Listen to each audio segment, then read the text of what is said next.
気づいたら3日連続愛好の話してるイヤホンレビュー。どうせやるなら一気にやれば記憶に残ると嬉しいな。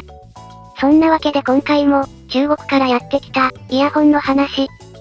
と見せかけて、今回はスマホで使える DAC の話だ。なんだかんだ、手持ちの DAC が増えてきたな。スマホ用のポータブル DAC、正確には、デジタルデータの音源を、アナログの音に変換する、チップ、デジタルアナログコンバータと、その信号を増幅する、アンプの組み合わせ。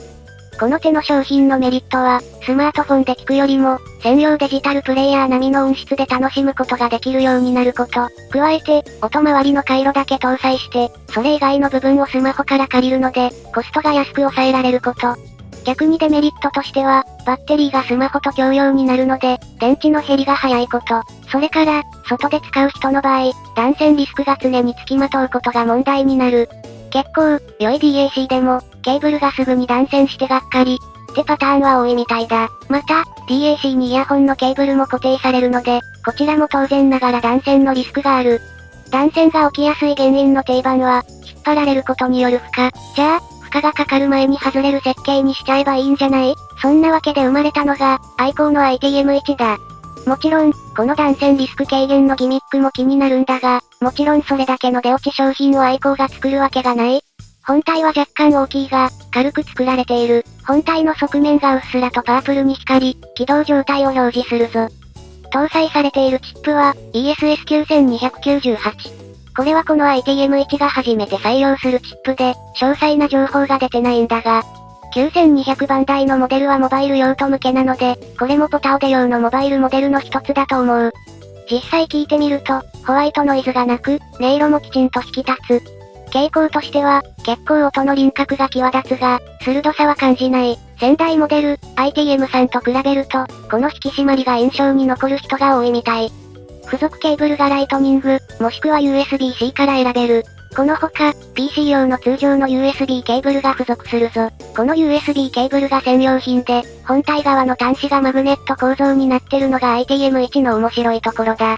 引っ張ると、ちょうど良いところまで耐え、そしてケーブルに負担がかかる前にすっぽ抜ける。もし抜けた時には、裏表のない端子をもう一回パチッと合わせてやればすぐに復帰するぞ。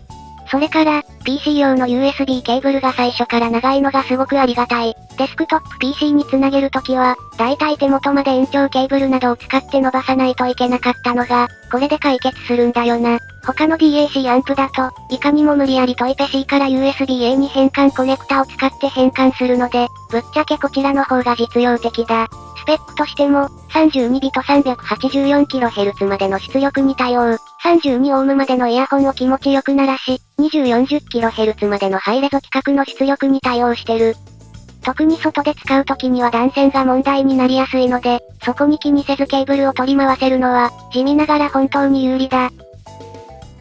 というわけで、新型の DAC チップと、この断線を防ぐマグネットギミックだけでご飯3杯いけちゃうところなんだが、本気の面白い特徴として、モードセレクト機能がある。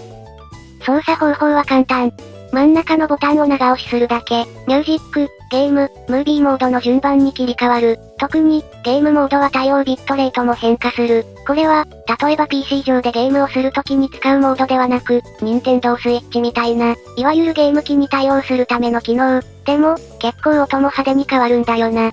モードの変化はサイドの LED の変化で確認できる。ゲームモードの時は動作が切り替わるため、2秒ほど再起動するために切断されるので注意。音楽モードが一番メリハリが効いていて、ムービーモードはそれが少し落ち着いた音。で、ゲームモードは大きく音が落ち着いて、柔らかい雰囲気になる。イコライザー以上の動作の違いを感じることができるな。あいにくと僕は現行世代のゲーム機を持ってない PC ゲーマーなので、今回は特にミュージックモードでの音色について話していこうか。めちゃくちゃ綺麗な感触を出す OHHS に引きずられたのかどうかはわからないが、ITM1 の音色はとてもスッキリ、くっきりと整理され、また鋭い音色。音量を上げなくても、しっかりと音楽を楽しめる音色だ。特に、スマホからの移行なら、音の輪郭が明らかにわかりやすくなるので、アップグレードの実感もできると思う。ただ、完全に攻撃的にはなってないんだが、高音域がちょっと鋭いのは留意しておくべきかも。特に若い人ほど高音域には敏感な印象があるので、ここは注意が必要かも。ただ、低音域も同じくらいパワフルなので、特に他に騒音源がある環境では、一番気持ちよく聴ける音なのかもしれない。というわけで、アイコー ITM1 はとてもシャープでパワフルな音色と、断線防止ギミック、そしてゲーム機にも幅広く対応するコンパクト DAC アンプだ。実用的で、壊れにくい。それだけでも他社より大幅に優位なポイントだと思う。弱点は、高音域がちょっとシャープすぎる、と感じる人がいそうなところ。ただ、これは外出時には音量を上げずともくっきりと音楽を聴き取れるメリットにもなるので、難しいところだな。と、こんな感じ。わかりやすく綺麗で気持ちの良い音が出る、使い方もわかりやすい1台だ。初心者の1台目に、あるいはバックアップにいかがかな？断線しないギミックは特にポイントが高いので、すでに DAC の調子が悪い人なんかにもおすすめするぞ。といった感じで今回はここまで。明日もなんかレビュー動画を仕込んで待ってるぞ。